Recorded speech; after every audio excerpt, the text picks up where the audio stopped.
हरे कृष्णा दोस्तों। एक बार तीन व्यक्ति एक महात्मा के पास गए।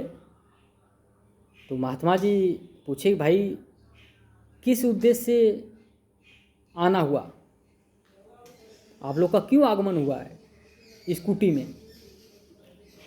तो वो सब बोले कि महात्मा जी हम लोग एक अभिलाषा और आकांक्षा लेकर आए हैं। बोले बताओ। बोले कि हम तीनों को आप अपना शिष्य बना दीजिए, हम इसीलिए आए हैं, शिष्य बना लीजिए। महात्मा जी बोले कि भाई हम ऐसे तो शिष्य बनाते नहीं हैं। तो बोले कि क्या करना पड़ेगा। बोले कि रुक जाओ, आसन करोड़ करो, मैं बताता हूँ। वो सब बैठे। उसके बाद महात्मा जी एक बार कुटी में गए और कुटी से बाहर आए और अपने साथ में 3 बकरा लाए और उन सबों को तीनों बकरा एक एक बकरा तीनों व्यक्तियों को पकड़ा दिए। बोले कि इस बकरे को ले जाओ,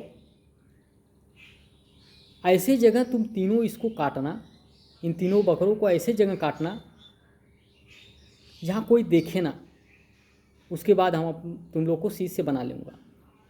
बोले ठीक है।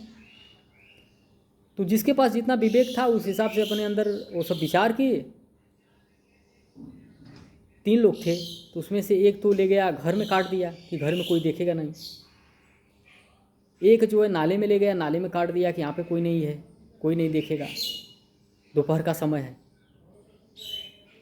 और एक काटा ही नहीं, वो काटा ही नहीं। तीसरा व्यक्ति जो है बकरे को नहीं काटा और वैसे ही लेकर के महात्मा जी के पास पहुंच गया। वो सब कटे हुए धर सर लेकर पहुँचे, ये पैदल पैदल जो है बकरा को लेकर पहुंचा वहाँ पे। उसके बाद महात्मा जी देखे तो वो दोनों को देखे तो दोनों तो काट दिए थे बकरे को, लेकिन एक नहीं काटा। तो उससे पूछे कि भाई तुम क्यों नहीं काटे। तो बोला कि प्रभु आप बोले थे कि कोई देखे ना पाए बकरा को काटते हुए, माली कोई इंसान नहीं देखेगा, लेकिन ईश्वर तो देख रहा है ना। अति प्रसन्न हुए महात्मा जी और उसको अपना शिष्य बना लिए। उन सब तीनों को अपने छड़ी से मार के भगा दिए।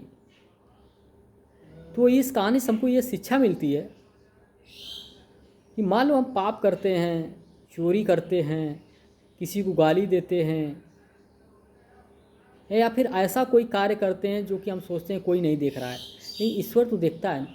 आप ईश्वर से तो बच नहीं सकते हैं। लेकिन सबसे बड़ी विडंबना तो ये है आजकल इंसान से डर रहा है, लेकिन भगवान से डर नहीं रहा है।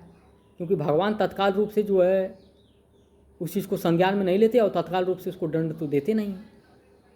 जिससे डरना चाहिए उससे तो इंसान डर ही नहीं रहा है, और जिससे नहीं डरना चाहिए उससे इंसान डर रहा है। यही तो सबसे बड़ी विडंबना है। हरे कृष्णा।